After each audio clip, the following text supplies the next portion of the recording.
Hello students, तो आज मैं आपको माइक्रोस्कोप पढ़ाने वाला हूं। माइक्रोस्कोप कहते किसको हैं, इसे जानने के लिए हम इस शब्द को खंड करते हैं। माइक्रोस्कोप दो शब्दों के मिलने से बना है, एक है माइक्रो और दूसरा है स्कोप, अर्थात माइक्रो जोड़ स्कोप। माइक्रो का अर्थ होता है स्मॉल और स्कोप का अर्थ होता है सी, मतलब वैसा प्रकाशीय यंत्र जिसके द्वारा हम सूक्ष्म वस्तुओं को देखते हैं उसे ही हम माइक्रोस्कोप कहते हैं। माइक्रोस्कोप हमें दो तरह का पढ़ना है। देखिए, एक पढ़ना है सिंपल माइक्रोस्कोप, सिंपल माइक्रोस्कोप, और दूसरा पढ़ना है कंपाउंड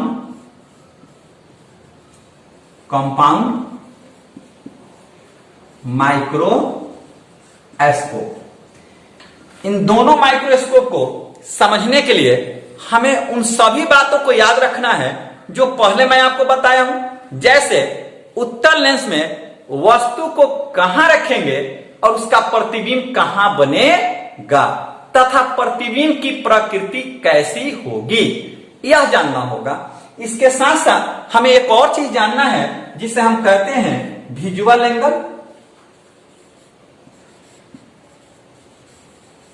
विजुअल एंगल क्या कहते हैं? विजुअल एंगल कहते हैं। इसे लिख सकते हैं एंगल फॉर्म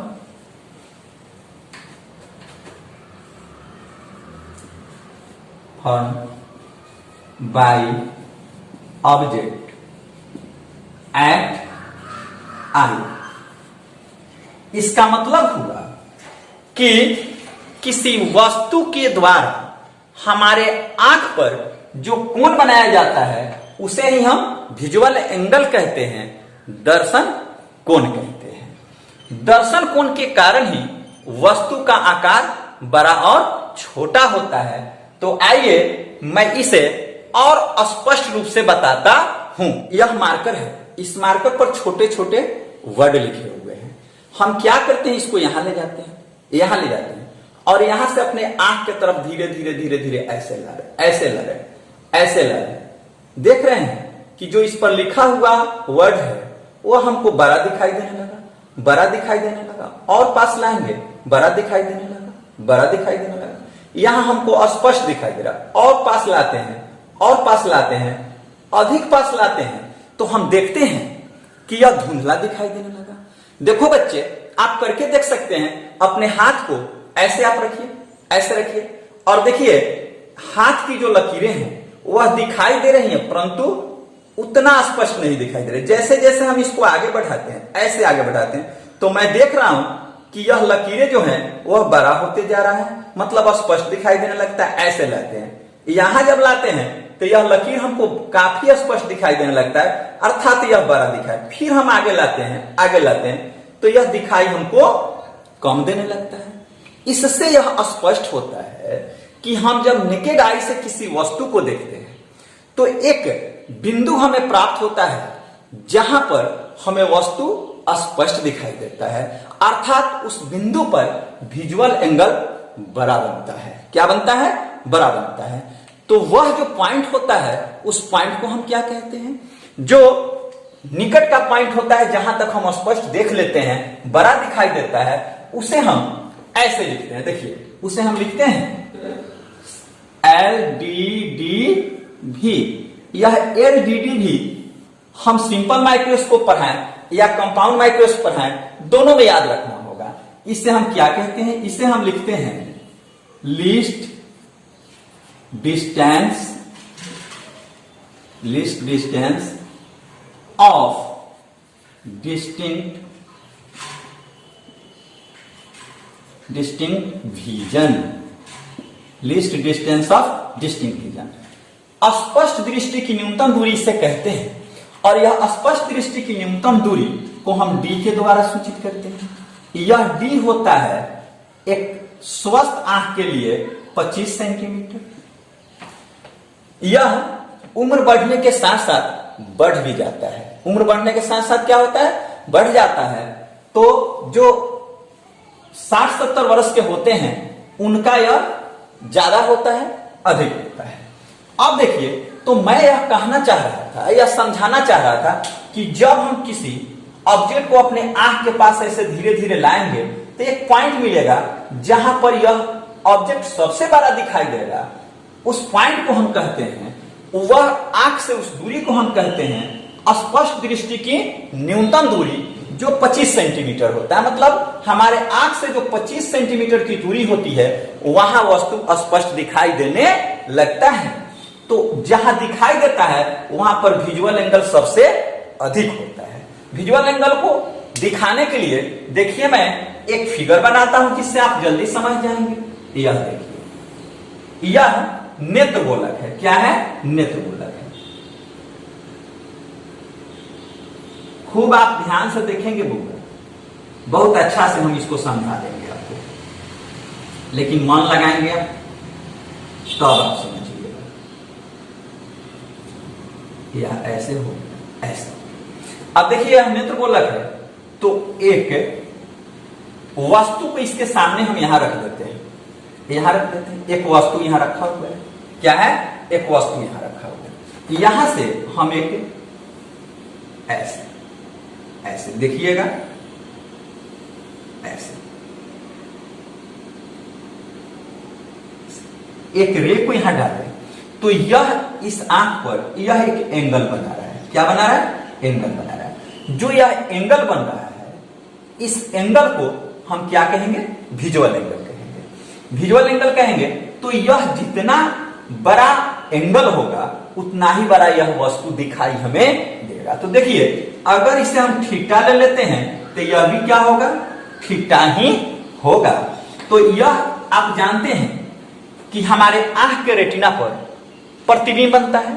रेटिना क्या करता है? एक पर्दा का काम करता है। तो यह रेटिना हो गया। क्या है? रेटिना। यह रेटिना है। और यहां जो प्रतिबिंब बना, इमेज बना, यह बन गया। देखिए, खूब मन से देखिएगा, यह आपका इमेज बन गया। यह हो गया प्रतिबिंब, ऐसे बन गया, ऐसे हो गया।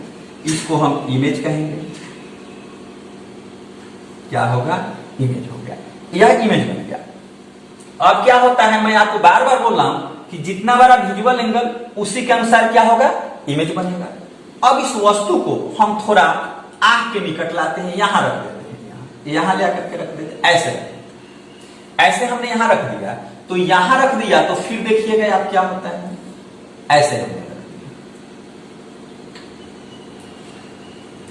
ऐसे हमने रख दिया। देखिए, तो इसको जब हम यहां से रे खींचते हैं तो यह ऐसे आता है।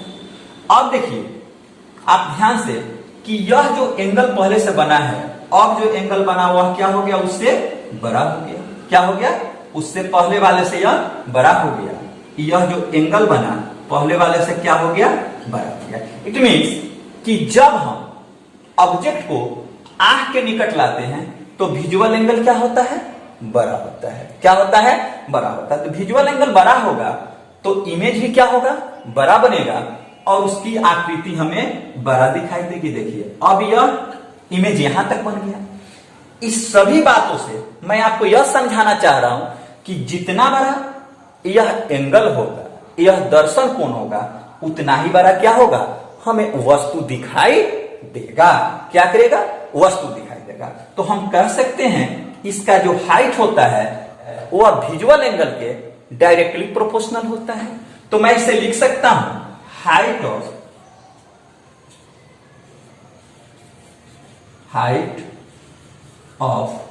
Image, height of object, height of object directly proportional होगा विजुअल एंगल के। या विजुअल एंगल मतलब हाइट जितना बड़ा होगा उसी के अनुसार विजुअल एंगल होगा।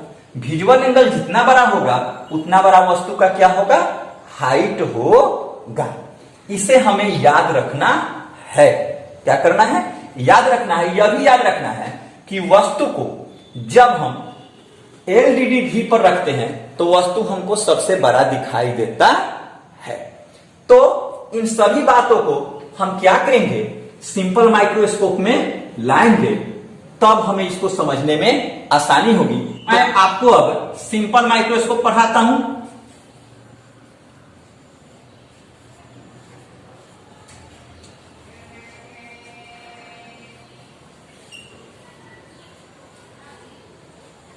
सिंपल माइक्रोस्कोप, इसे हिंदी में हम सरल सूक्ष्मदर्शी कहते हैं। तो देखिए, इसे हम परिभाषित करते हैं वैसा सूक्ष्मदर्शी जिसमें एक उत्तल लेंस लगा होता है तथा किसी वस्तु का आवर्धन एक ही बार होता है, उसे हम क्या कहते हैं, सरल सूक्ष्मदर्शी कहते हैं। इसमें सबसे पहले आप इसका सिद्धांत देखिए, प्रिंसिपल।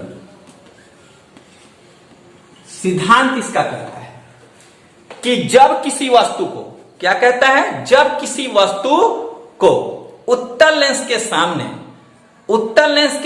सामने मुख्य फोकस और प्रकाशीय केंद्र के बीच रखते हैं तो प्रतिबिंब उसी ओर बनता है जिस ओर वस्तु होता है। प्रतिबिंब सीधा, काल्पनिक और वस्तु से बड़ा होता है। क्या होता है, सीधा होता है, काल्पनिक होता है और वस्तु से बड़ा होता है। इसके बाद हम इसका बनावट बताते हैं, कंस्ट्रक्शन बताते हैं। कंस्ट्रक्शन में आप यह जान लीजिए कि हम उत्तल लेंस को लेकर के किसी धातु या प्लास्टिक के फ्रेम में व्यवस्थित कर देते हैं। कैसे करते हैं तो देखिए, मैं बताता हूं आपको।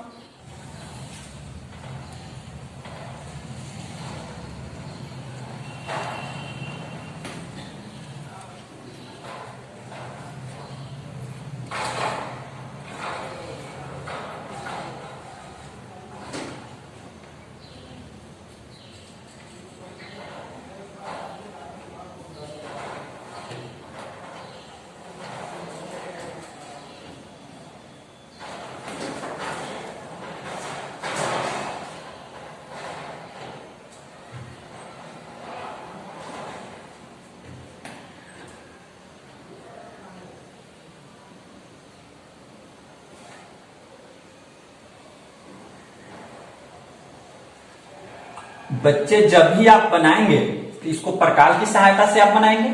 देखिए,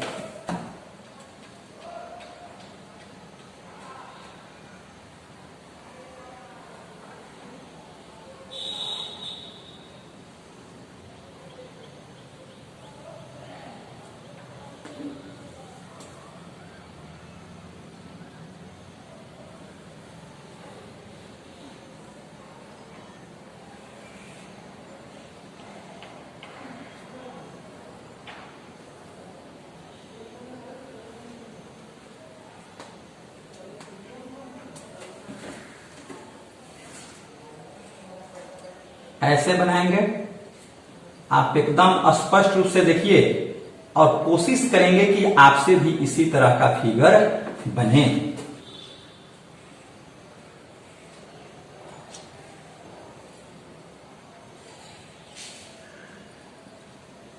ऐसे होता है।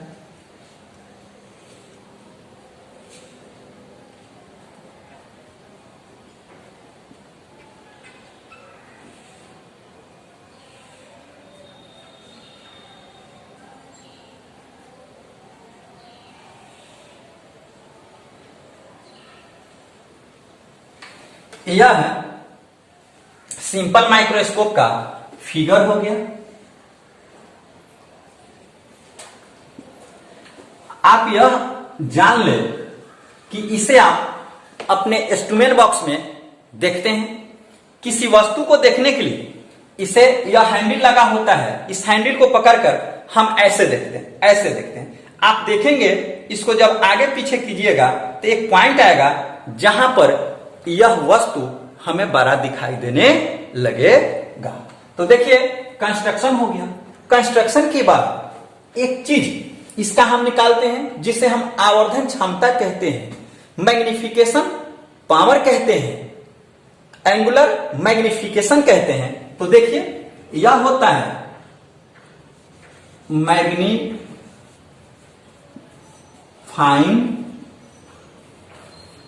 Power,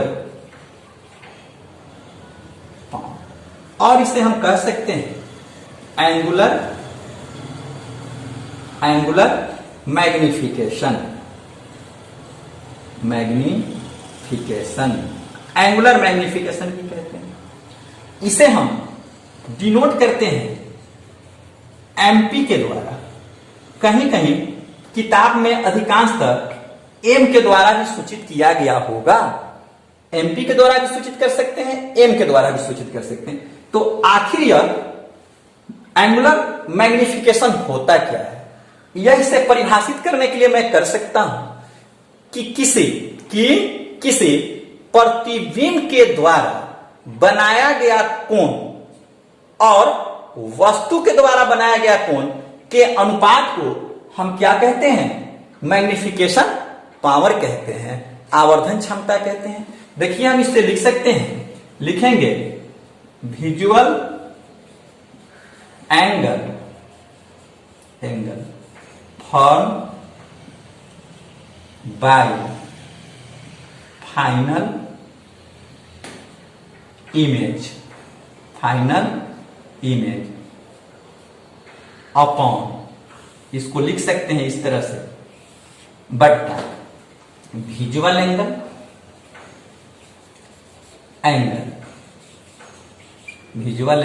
form by object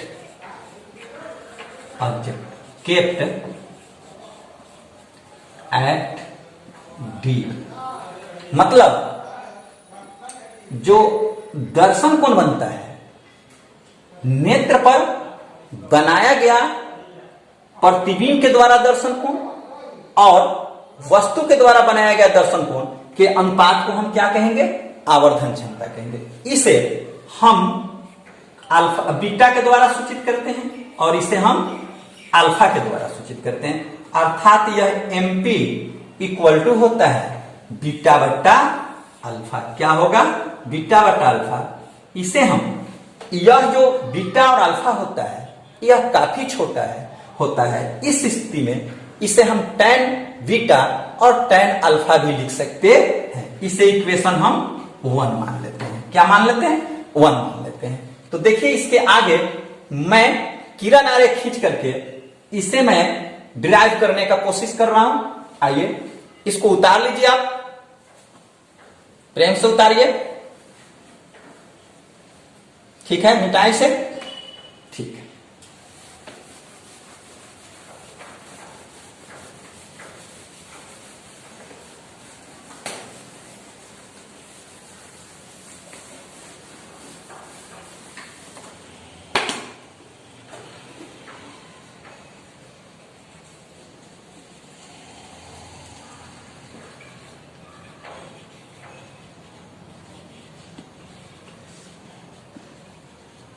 angular magnification निकालने के लिए हम किरण आरेख खींचते हैं। देखिए ध्यान से देखें आप, स्पष्ट किरण आरेख होना चाहिए।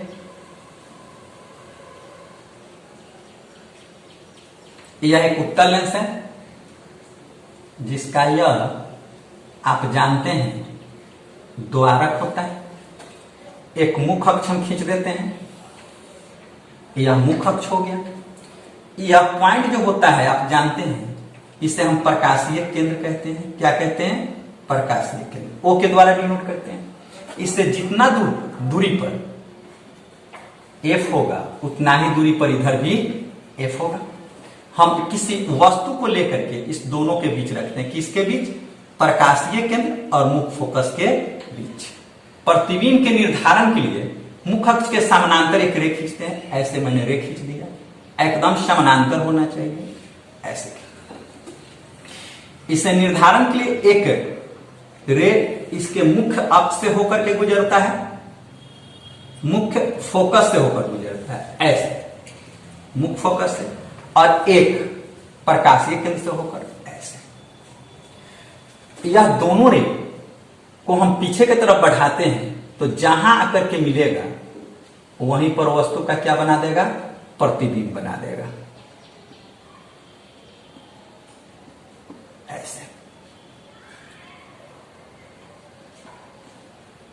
जहां पर दोनों मिलेगा वहीं पर वस्तु का क्या बनाएगा, प्रतिबिंब बनाएगा।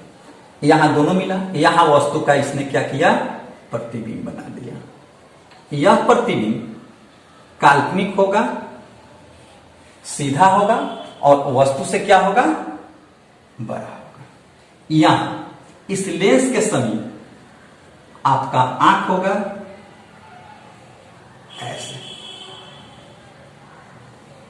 ऐसे आंख होगा जहां से हम वस्तु को स्पष्ट रूप से देख सकते हैं। देखिए, इसे हम वस्तु को ए बी लिखते हैं, प्रतिबिंब को हम लिख लेते हैं ए डैश बी डैश लिख लेते हैं। अब आप देखिए, प्रतिबिंब के द्वारा यहां नेत्र पर यह कोण बनाया जा रहा है। यह क्या बनाया जा रहा है, कोण बनाया जा रहा है। तो प्रतिबिंब के द्वारा जो कोण बनाया जाएगा उसको हम बीटा के द्वारा डिनोट करते हैं। किसके द्वारा, बीटा के द्वारा डिनोट करते हैं। अब देखिए, यह तो प्रतिबिंब के द्वारा बनाया गया कोण हो गया, लेकिन वस्तु के द्वारा बनाए गए कोण के लिए हम यह जो वस्तु है इसी के लंबाई का यहां एक वस्तु ले लेते हैं। चूंकि वस्तु को हमको स्पष्ट दृष्टि के न्यूनतम दूरी पर रखना है और प्रतिबिंब भी स्पष्ट दृष्टि के न्यूनतम दूरी पर ही बनेगा, तो यहां से इसे हम खींचते हैं, ऐसे खींचते हैं ऐसे, जिससे यह एक कोण बन जाता है।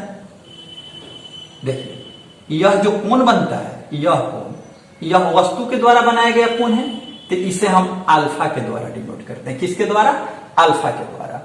अब यह ए डैश हो गया, तो इसको दर्शाने के लिए हम यहां एक पॉइंट ले लेते हैं, पी ले लेते हैं। क्या ले लेते हैं, पी ले लेते हैं। अब देखिए, इसके कैलकुलेशन के लिए काफी आसान हो जाएगा जब आप थोड़ा सा मेहनत कीजिएगा तब। देखिए, हम इसे देखते हैं, हमको निकालना है मैग्निफिकेशन पावर निकालना है। तो सबसे पहले आप देखिए कि यह इस फिगर में यह एक त्रिभुज बन रहा है। क्या बन रहा है, यह एक त्रिभुज बन रहा है। तो त्रिभुज बन रहा है, तो त्रिभुज आपका हम ले लेते हैं फ्रॉम फिगर, मन से देखेंगे फ्रॉम फिगर। फिगर में क्या है, देखिए, इन ट्रायंगल। ट्रायंगल में हम ले लेते हैं बी ए ओ। क्या ले लेते हैं, बी ए ओ। है क्या, हमें अल्फा और बीटा का मान निकालना है। किसका निकालना है, अल्फा और बीटा का मान निकालना है। तो इसे हम लिख सकते हैं tan बीटा इक्वल टू लिख सकते हैं बी ए बट्टा लिख सकते हैं ए ओ। आप जानते हैं बीटा और अल्फा काफी छोटा है। क्या है, काफी छोटा है। तो tan बीटा को हम सीधे बीटा भी लिख सकते हैं। क्या लिख सकते हैं, सीधे बीटा भी लिख सकते हैं। यहां लिखेंगे, चूंकि beta is very small, beta is very small, इसलिए हम इसको लिख सकते हैं बीटा इक्वल टू बी ए बट्टा ए ओ। इतना लिख सकते हैं। अब इसे आगे थोड़ा सा बढ़ाते हैं, तो इसे हम रहने देते हैं। यह आप जानते हैं, यहां से जो यहां तक का डिस्टेंस है यह यू होता है, और यह प्रतिबिंब जो बनता है यह स्पष्ट दृष्टि के न्यूनतम दूरी पर बनता है, तो इसे हम डी लिखते हैं।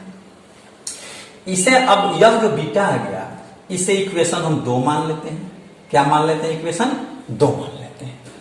इसी फिगर में हम क्या करते हैं, देखिए इन ट्रायंगल, क्या करते हैं, इन ट्रायंगल। यह देख लीजिए, यह एक ट्रायंगल बन रहा है आपका, यह बन रहा है, यह देखिए यह बन रहा है। तो इसमें हम क्या करेंगे, लिखेंगे P A dash O, P A dash O. यहां भी आप लिखेंगे tan अल्फा, चूंकि यह एंगल कितना है, अल्फा है, तो इसे फिर हम लिख सकते हैं P equal to P A dash upon लिख सकते हैं A डैश O लिख सकते हैं। यहां भी अल्फा बहुत छोटा है तो यहां लिखेंगे कि अल्फा इज वेरी स्मॉल है, बहुत छोटा है, इसलिए यहां हम इसको लिख सकते हैं अल्फा इक्वल टू P, क्या लिख सकते हैं P A डैश बट्टा लिख सकते हैं A डैश O। एक चीज यहां पर आप देखिए, यहां क्या है, P A डैश है, P A डैश यह किसके बराबर है, ए बी के बराबर है। इसको स्पष्ट दिखाने के लिए इसको हम ऐसे भी खींच सकते हैं, ऐसे देखिए।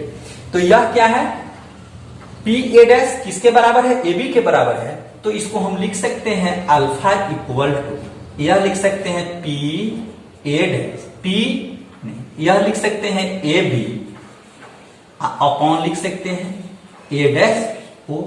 इसको इक्वेशन हम 3 मान लेते हैं। अब देखिए हमारे पास बीटा का भी मान है और अल्फा का भी मान है, दोनों मान आ गया है, बीटा भी हमें प्राप्त है और अल्फा भी प्राप्त है। तो आप देखिए, आपको पहले से मैं बता चुका हूं, जो पहले समीकरण 1 है, तो समीकरण 1 में इस दोनों को हम क्या करेंगे, पुट कर देंगे, दोनों को क्या करेंगे, रख देंगे। तो यहां लिखेंगे putting the value of alpha and beta in equation 1 में रखेंगे तो हमें क्या प्राप्त होगा। देखिए इक्वेशन 1 हम आपको बताए हुए हैं, इक्वेशन 1 है MP इक्वल टू क्या है, बीटा बाई अल्फा है, बीटा बाई क्या है, अल्फा है। तो देखिए बीटा का वैल्यू आपको यहां निकल गया है, यह है, यह आ जाएगा आपका बीटा का वैल्यू बी या इसको ए बी लिख सकते हैं, ए बी अब बट्टा है ए ओ। यह देखिए यह अल्फा का वैल्यू है ए बी, यह बट्टा है ए डैश ओ, ठीक है। आप इसको ऊपर ले जाएंगे तो यह ऐसे हो जाएगा, मन से आप देखेंगे, यह हो जाएगा ए बी अब बट्टा हो जाएगा ए ओ इंटू हो जाएगा ए डैश ओ बट्टा हो जाएगा ए बी, इतना हो गया। ए बी और ए बी को आप कटा दीजिए, यह और यह कट जाएगा, तो हमें प्राप्त होगा एम पी इक्वल टू, यह हो जाएगा ए डैश ओ अब बट्टा हो जाएगा ए ओ, इतना आ गया। अब आप देखिए फिगर में, यह ए डैश ओ है, ए डैश ओ यह किसके बराबर है, डी के बराबर है, स्पष्ट दृष्टि के न्यूनतम दूरी के यह बराबर है। तो इसके बदले हम क्या लिख सकते हैं, डी लिख सकते हैं। और यह जो ए ओ है, ए ओ किसके बराबर है, यू के बराबर है, इसे हम यू लिख सकते हैं। लेकिन यह इंसिडेंट रे ऐसे है तो अपोजिट इधर होगा, यह दोनों अपोजिट है, इसलिए इसको हम इतना लिखते हैं, यह लिखते हैं माइनस डी अब बट्टा लिखते हैं minus you, minus minus cut जाता है तो यह हो जाता है एम पी इक्वल टू हो जाएगा डी बाई यू, क्या हो जाएगा M P equal to D by U. इसे हम याद रखेंगे, ऐसे इक्वेशन हम क्या लिखेंगे, 4 लिखेंगे। कितना लिखेंगे, 4 लिखेंगे। अब इसके बाद मेरे पास 2 कंडीशन आता है, क्या आता है, 2 कंडीशन। आइए हम दोनों को बताते हैं। पहले इसे आप उतार लीजिए, प्रेम से उतार लीजिए, ठीक है, उतार लिए। मिटकाए हम इसको तो मिटकाते हैं।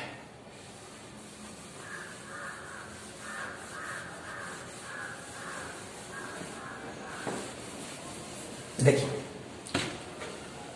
कंडीशन मतलब केस नंबर 1 क्या होगा, केस नंबर 1 जब प्रतिबिंब स्पष्ट दृष्टि की न्यूनतम दूरी पर बनेगा तो लिखेंगे when final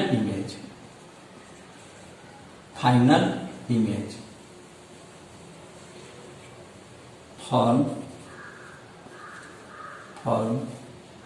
एट डी। कहां बने? फाइनल इमेज कहां हो? डी पर हो। तो डी पर हो तो इसके लिए यहां लेंस इक्वेशन हम लगाते हैं। फ्रॉम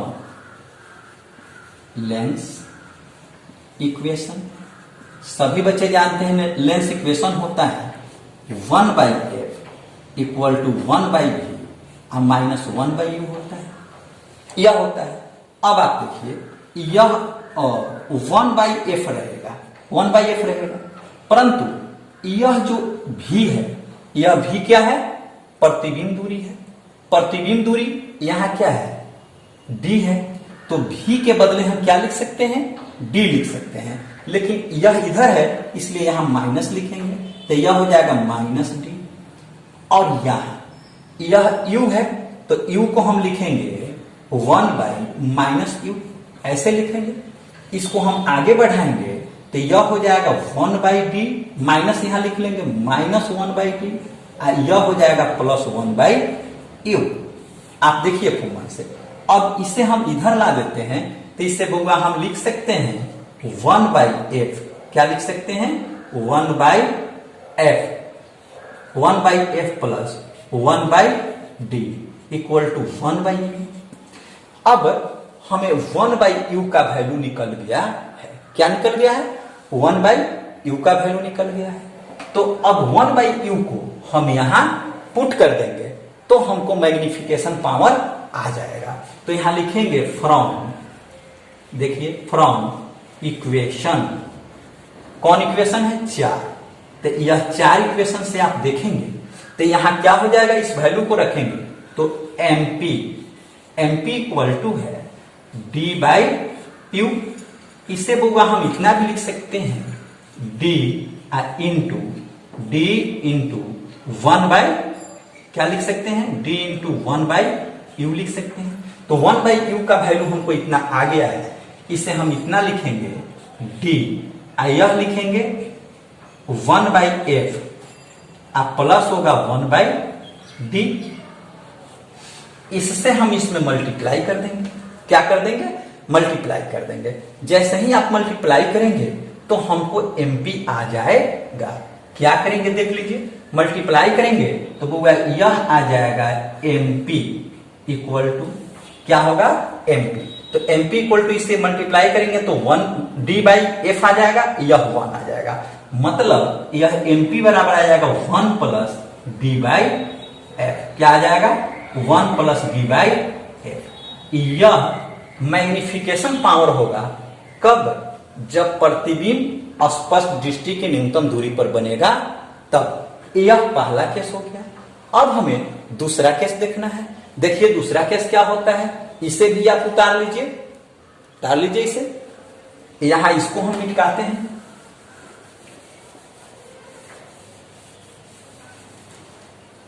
केस नंबर 2,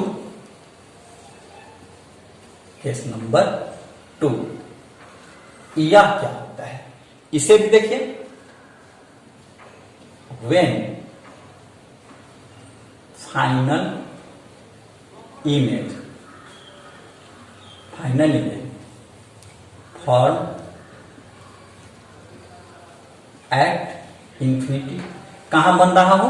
इंफिनिटी पर बन रहा हो। तो अब देखिए जब इंफिनिटी पर बनेगा तो आप सीधे यहां से लिख सकते हैं वस्तु का प्रतिबिंब अनंत पर कब बनता है? जब वस्तु को उत्तल लेंस के मुख्य फोकस पर रखते हैं तो मुख्य फोकस जहां होगा वहां वस्तु की दूरी होगी, अर्थात यह वस्तु दूरी है। तो सीधे हम लिख सकते हैं mp इक्वल टू d/f। तो वह अनंत के लिए हो जाएगा आवर्धन क्षमता। लेकिन आप यहां निकाल करके भी देख सकते हैं, किस सूत्र से? लेंस सूत्र से। तो लेंस सूत्र आप जानते हैं होता है 1/f equal to 1/v minus 1/u। मैं आपको बता चुका हूं कि यह 1/f होगा और यह कहां इमेज कहां बन रहा है? इंफिनिटी पर बन रहा है। तो इसको हम लिख सकते हैं 1/इंफिनिटी, यहां माइनस, यह होगा 1/माइनस, माइनस क्या होगा? प्लस हो जाएगा। तो यहां भी आ गया यह 1/u इक्वल टू 1/f। अब फिर यहां क्या है, d/u है, इसे हम फिर क्या करते हैं 1/u का वैल्यू यहां लेकर के रख देते हैं। तो रख देंगे तो यहां पुट करेंगे तो यहां लिख सकते हैं, इसलिए mt इक्वल टू, आपको हम बताए हैं कि d इंटू 1/u लिख सकते हैं। तो d इंटू 1/u लिख सकते हैं, तो इसे हम लिखेंगे, यह होगा mt इक्वल टू, आपको क्या आ गया है 1/u 1/f, तो e हो जाएगा d/f। यह भी आवर्धन क्षमता आ गया कब, वस्तु का जब प्रतिबिंब अनंत पर बनेगा तब। तो देखिए इसके लिए भी हम फिगर बना सकते हैं। तो देखिए फिगर बना देते हैं, पहले इसे आप उतार लीजिए, उतार लिया जाए मन से,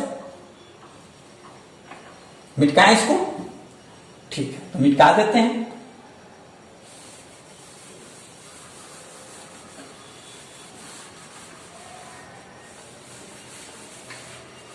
इसके लिए जब फिगर बनाते हैं तो वस्तु को हम मुख्य फोकस पर रखते हैं, ऐसे बन जाएगा, ऐसे बन जाएगा, यह मुख्य फोकस, यह प्रकाश, यह है आपका मुख्य अक्ष। ऑब्जेक्ट को लेकर के हम यहां रख देते हैं, यहां रख देते हैं, यहां आपका F होगा, यहां से रे ऐसे आएगा, यहां इसका द्वारक है, द्वारक है, यहाँ O है, यहाँ के बाद यह ऐसे आएगा और यह ऐसे आएगा। यह दोनों रे आगे की तरफ जब आप बढ़ाएंगे तो यह दोनों एक दूसरे से मिलेगा नहीं, यह मिलेगा नहीं। इसको ऐसे हम कर लेते हैं, ऐसे हो गया, ऐसे हो गया, यहां पर आपका आंख होगा,